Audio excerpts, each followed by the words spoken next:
Well, there we are. Hi. Pressing the wrong buttons. I'm John Seward, and welcome to our live stream here on Facebook and Twitter and YouTube. We're coming live to you today, and today we are talking about our new strategic plan. Now, if you want more information about anything that we're going to talk about today, just go to our website, which is maltbycenter.ca. We'll have everything there about our strategic plan and our annual report, which also came out just today. And if you've got questions, we'd like to hear from you. If you're on Facebook and Twitter, then just start typing your question. We'll try to get to it as soon as we can in the time permitting. And if you're watching the recorded version of this and you have a question about our strategic plan, then just simply go to our website and use the web form there to send us a message, and we'll try to get back to you. We will answer your question. Now, today I am joined by two people who know everything about our strategic plan, and that is Suzanne Jeffrion, who's the board chair, and Karen Fleming, who's the executive director. Well, listen, ladies, thanks very much for joining me today. Are you eager to talk, excited about talking about our strategic plan? Eager and excited. Okay, well, let's get started by asking, our discussion today. Let's talk about why. Why are we having a strategic plan? The Maltby Center has been around for 25 years. We've been, helping kids and families with autism services and mental health services. But why are we doing a strategic plan now? Well, it started because the life of our previous strategic plan had come to an end. And it was very timely to look at this important work, considering all of the many changes in our lives over the last 16 months, the social changes that have happened in KFLA and across North America, and the changes that are happening in both autism and mental health provincially. Plus, we're celebrating our 25th anniversary at Maltby. So the timing was really right. And Suzanne, what about you? Well, I think as a board, we really thought it was important to place a much stronger emphasis on concerns related to equity and accessibility. As Karen just noted, our community is changing, and we need to be really sure that we can effectively respond to the needs of everyone in the community. Okay, now, a lot of people have heard about a strategic plan before. They know something about the concept. They might have heard about it. But what does it really mean? And what is it, as an example, what does an organization do with a strategic plan once they have them? So let me ask you, maybe starting with Karen, how will this plan actually impact our clients? Yeah, it's really true that strategic plans often seem very distant to our clients, who are quite rightly focused on the needs of their child. A strategic plan is very much like a blueprint, and we're going to use it as a guide for everything that we do. We're looking at new ways to provide service and new services to offer based on the needs of our communities. Okay. And Suzanne, what about you? I think, it's really important to stress that the strategic plan is a formal public document, which I think illustrates the board's commitment to move forward to do better. So if we can do things differently and we can do more and better, then I think it obviously benefits all the children and youth and families in the community. So it's really sort of formalizing our work for the next 3 years and presenting it to the public. Okay, well, let's start walking through the actual plan, its components, and just kind of talk about what's actually in it. And let's start first with, in fact, our vision statement. Now, here it is: inclusion, acceptance, a life without barriers. And that builds, of course, on the vision statement we had in the last strategic plan, which was creating possibilities for change in young lives. So, Karen, let's walk through this. What exactly does this vision mean to you? Yeah, I think that I love this vision, and I think it speaks to our desire to really transform and enhance the child and youth mental health and autism spectrum disorder landscape in the province. We are successful when we provide an equitable and accessible space and expand our reach to advance. Okay, and Suzanne, what about you? What's your take on our vision? One of the interesting features is the focus on our Indigenous population. We've just finished celebrating National Indigenous Peoples Day, and we're in the middle of looking at that history. So I think it really puts a strong lens on that. That's a new challenge for Maltby Center. I think we also need to not lose sight of the fact that we're also looking at our newcomer community, and certainly we've already have a good, outreach for our LGBT community. But I think all of those three populations need more attention and more priority. Right. It is very timely. Now let's move to the next thing that we need to talk about, which is going to be our mission and our values. Let's start maybe first with the mission, and that is making a difference, changing lives, and creating healthy communities. Karen, why don't you talk about the mission? What does that mean? Sure. Maltby is really uniquely positioned to create passion and excellence in the services that we provide to our clients. We're going to continue our efforts to provide really innovative, relevant, and impactful programming, and we through collaboration and knowledge mobilization as well. Okay. Now, we also have our values, and this is the really interesting thing. We actually have an acronym for it. It's called I-CARES, and it's inclusive, compassionate, accountable, respect, and excellence. Suzanne, what do you do with something like this? What happens with the values? What is the value of these values? Well, I think it's at the core of everything. Values, in a very simple kind of way, is really speaks to how we live. What we're going to try to translate that into is our culture, our norms, how we behave in our everyday at Maltby Center and in the community, and amongst all of our staff, volunteers, partners particularly. So it's really important that this becomes part of who we are, that we live these values, and that they're evident to the children, youth, and families we serve. They have to experience that in their interaction with us. So that's the ultimate goal. Okay.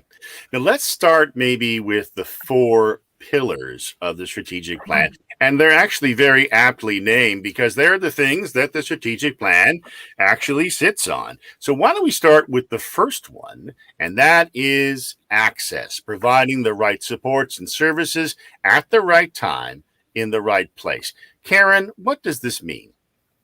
Yeah, so maybe I'll just start by saying that pillars of a strategic plan really form the foundation of ensuring that we are walking the talk. And this particular pillar focuses on access to services and equitable access to services. So there is a large focus on quality in this pillar as well. For our actions and the outcomes associated with this pillar, we want to and will demonstrate that we're providing best practice, evidence-informed, flexible, and adaptable services. We're going to build an inclusive care environment and provide access to services within 24 hours and ensure that we are demonstrating inclusion through all of this, meaning things like anti-oppression and anti-racism. Okay. And the next one is about inspired people. And here again, we're saying be a competitive practice destination and a recognized community care employer of choice. Karen, why is that important? Yeah, this is really important to ensure that we are able to retain our great staff, but also to recruit top talent for various roles at Maltby. And under this particular pillar, we are committing to recognize and reward staff for delivering exceptional service to our clients. We are committing to invest in our staff, ensuring that they have the training and development that they need to succeed. And we want to focus on retaining and recruiting people who share our values and move us towards achieving our vision and our mission. We also, under this pillar, want to strengthen interprofessional collaborative practice, ensuring that all of the professionals work together to optimize the health and wellness of our clients and their families. Okay. Let's move to the next one, which is operational excellence. It's delivering quality, effective, efficient services and systems, demonstrating clear positive impacts for both mental health and, of course, autism spectrum disorder. Karen, explain this one for us. Yes, sure. So this is really, we're going to demonstrate that we're achieving this pillar by managing our resources in an efficient and effective manner, ensuring our long-term sustainability as an organization in the KFLA community. We're going to use data to drive quality and look at efficiencies and really support the access piece of this strategic plan. And we're going to develop a communications engagement strategy that sets Maltby apart as the recognized leader in mental health and autism services. As well, we're going to re-envision and rebuild the autism spectrum disorder services as a showcase for innovative autism spectrum disorder services for our communities and beyond. And we're going to build strategic relationships with members of the private sector to generate some new revenue streams and provide innovative care to our mental health and autism spectrum disorder clients and their families. Okay.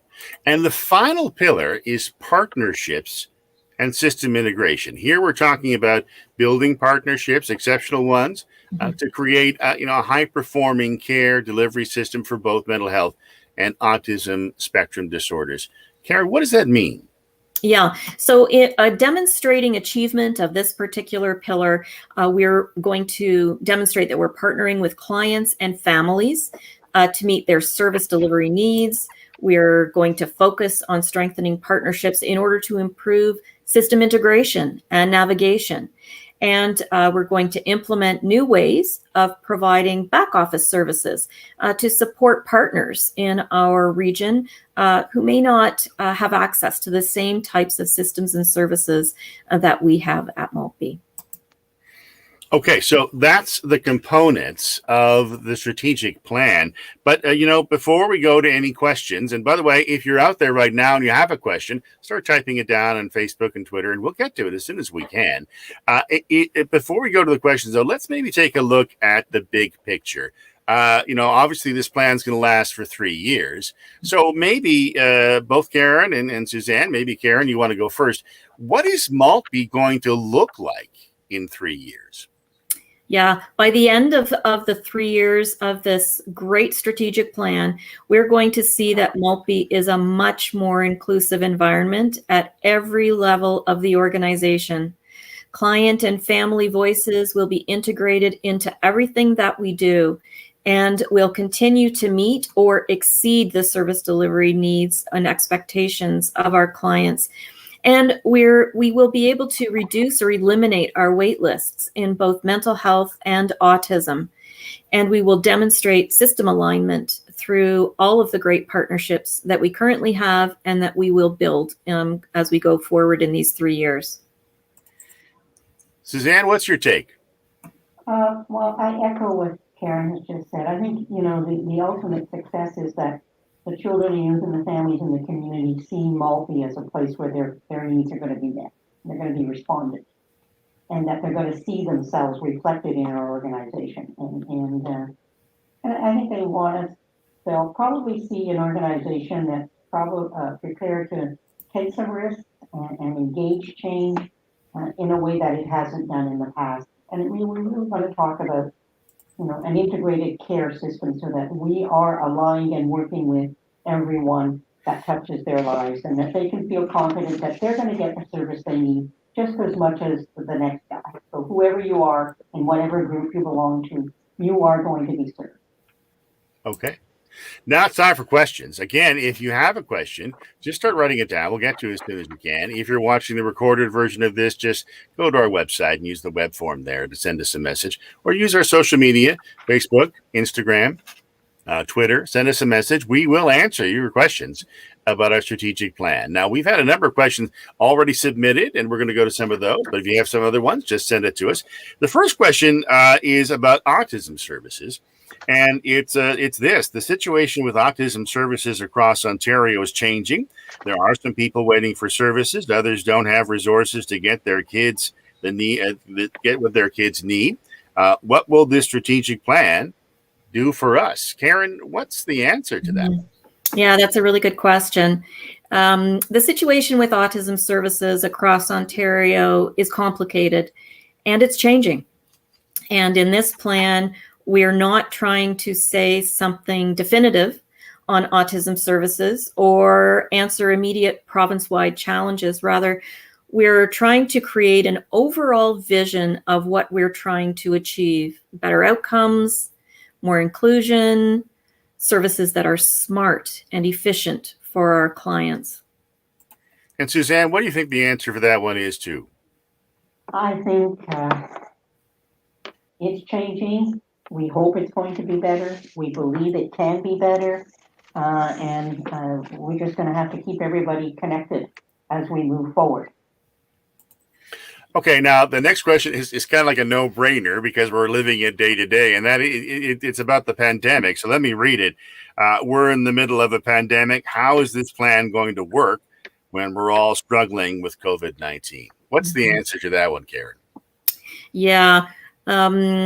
When we started planning during the pandemic, we did take that whole scenario obviously into account as we created the strategic plan.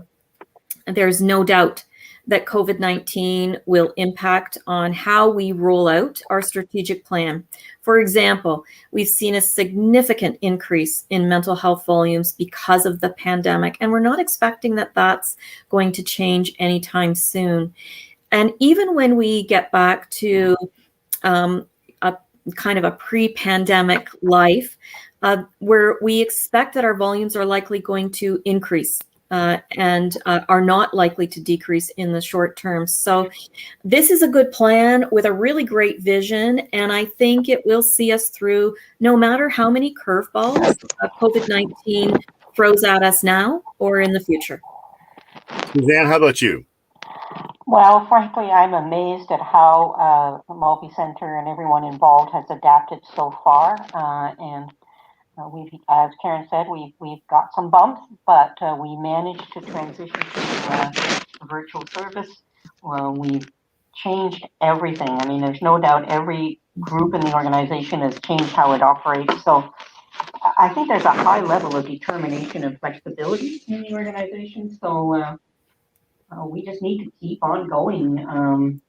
As a grandparent, I'm certainly concerned about how it's impacted on my grandchild, and I'm sure all families are really concerned about what's going on with the children and youth in our community. I think some of them are extremely resilient, and I'm confident that we will manage the best we can, and maybe even better.